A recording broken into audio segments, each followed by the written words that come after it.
remercier tous les intervenants de jouer le jeu de ces universités d'été du cercle de réflexion hémisphère gauche, en anglais think tank. Je le dis pour Pierre Cabet qui partit, il m'a dit c'est quoi un think tank? C'est un cercle de réflexion. C'est une ruche, c'est une ruche, je veux dire c'est une ruche.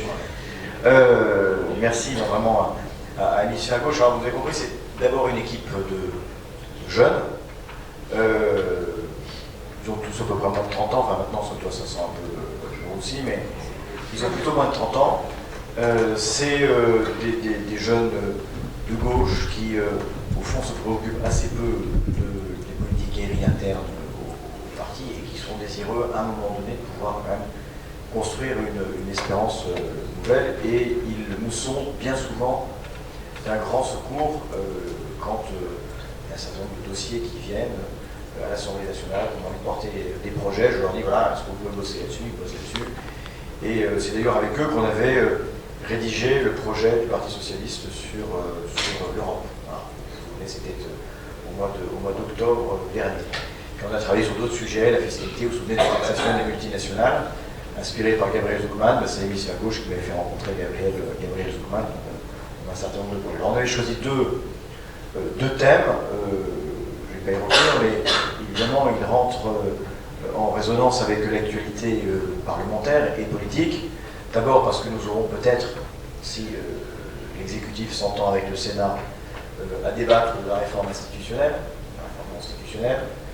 avec évidemment des conséquences dans l'élan. Si cela doit advenir, c'est qu'il y aura non plus 3 députés, mais 2 députés, et que vraisemblablement la 3e circonscription sera découpée en 2. Bon, ben, je serai obligé de débattre ou Fabien Lenné ou Lionel Cosme. Enfin, tant pis, on le fera. Moi, je n'avais pas forcément envie d'être désagréable avec eux, mais s'il le faut, on le fera. Ça, c'est pour le présenter et pour dire que nous avons peu de chances que nos amendements et les propositions que nous formulerons passent, et qu'enfin, on est quand même placé devant l'occasion de tirer les conclusions d'une 5e République à bout de souffle. Voilà, ça ne marche plus, il faut quand même se dire ce qui est. On avait le général de Gaulle qui voulait être au-dessus des partis, et puis Emmanuel Macron, il fait sans les partis. D'ailleurs aussi sans les syndicats. Vous l'avez vu avec la réforme de l'assurance chômage. Il fait vraiment, même sans les Français, il fait tout seul. Et quand on fait tout seul, on finit en général tout seul, et c'est pas bon pour la démocratie. Donc là, on aura la possibilité de formuler un certain nombre de propositions. Éric Kerrouche, qui depuis ce matin est secrétaire national aux institutions, aura d'ailleurs à cœur, dans le Parti Socialiste, de faire vivre cette question-là. Et moi, je suis très parlementariste, et en réalité, je vais dire très convaincu que finalement, ni la 3e ni la 4e République n'étaient les catastrophes qu'on a bien voulu en dire. La 4e République, quand même, au moment de la Seconde Guerre mondiale, elle fait la reconstruction, elle fait la décolonisation, en partie en tout cas, elle fait le commencement d'un certain nombre de grandes odyssées industrielles françaises, c'est quand même pas rien. Donc voilà, on va formuler un certain nombre de propositions. Et puis par ailleurs, vous avez eu dans la deuxième partie sur les politiques sociales aussi autant d'occasions pour nous de formuler des propositions. Dans la loi qui commence à être discutée en commission, mais qui sera en séance, je pense, dans une dizaine de jours, sur la loi, je ne sais plus comment elle s'appelle, énergie-climat, ce qu'a présenté Rémi fera l'objet d'un amendement pour permettre la rénovation thermique d'1,5 million de logements par an. C'est une disposition qui est financée, on a de la tuyauterie fiscale, mais c'est une mesure qui est financée, qui a été présentée à des ONG qui l'ont amendée et approuvée. Donc ça, c'est vraiment à très court terme.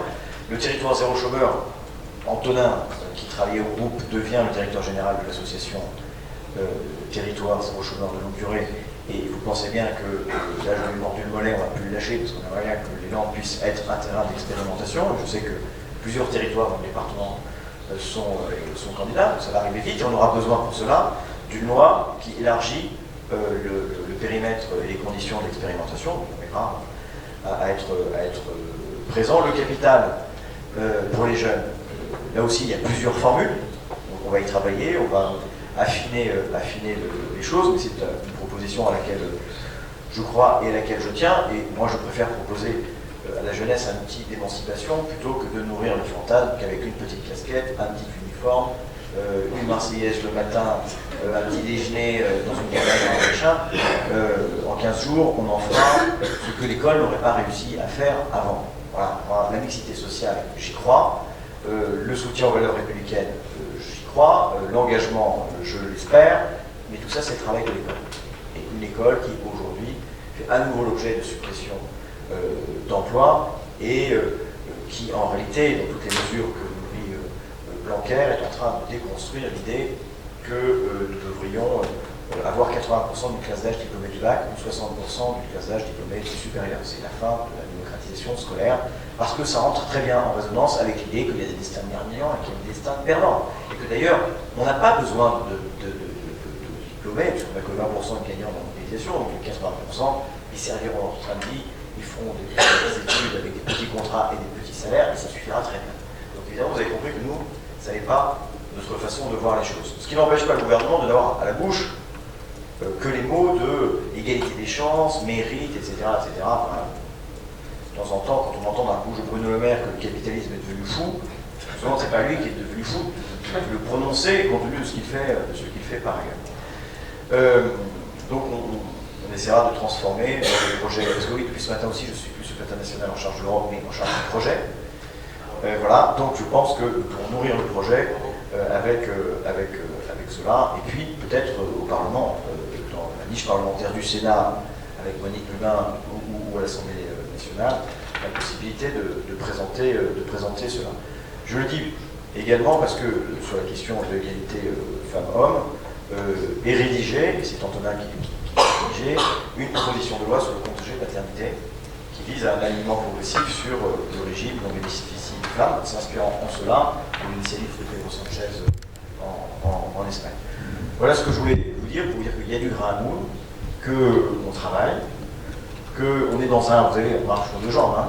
C'est la castagne d'un côté, bon, mais c'est vrai qu'on ne passe pas grand-chose à ce gouvernement, et puis construire une alternative. Alors, on essaiera, peut-être dans la méthode, moi je propose, on lance une semaine sans Macron, une semaine dans laquelle on ne parle pas du tout de Macron, on parle de ce que nous on veut, est-ce que l'on fait, c'est pas les vacances probablement à tout le monde, et puis nous, ça nous fera du bien. Donc, on lancera ça, on essaiera de s'y tenir. J'en reste là, un grand merci à toutes et à tous, je vois beaucoup de visages amis, la quadrilla, toujours fidèle. Et j'essaierai régulièrement, comme j'essaie de le faire avec d'autres qui sont venus, y compris dans cette salle, faire des conférences. Moi, je crois beaucoup aux vertus de l'éducation populaire, au sens originel du terme, et ça en fait partie. Et en tout cas, pour ce qui me concerne, j'ai appris plein de trucs et je sors enrichi de tout ça. Est-ce qu'il y a un apéro ou un truc? Magali, Séverine? Ah ben, ils sont plus là. Bon. Peut-être qu'il y a un verre, mais peut-être pas. Merci.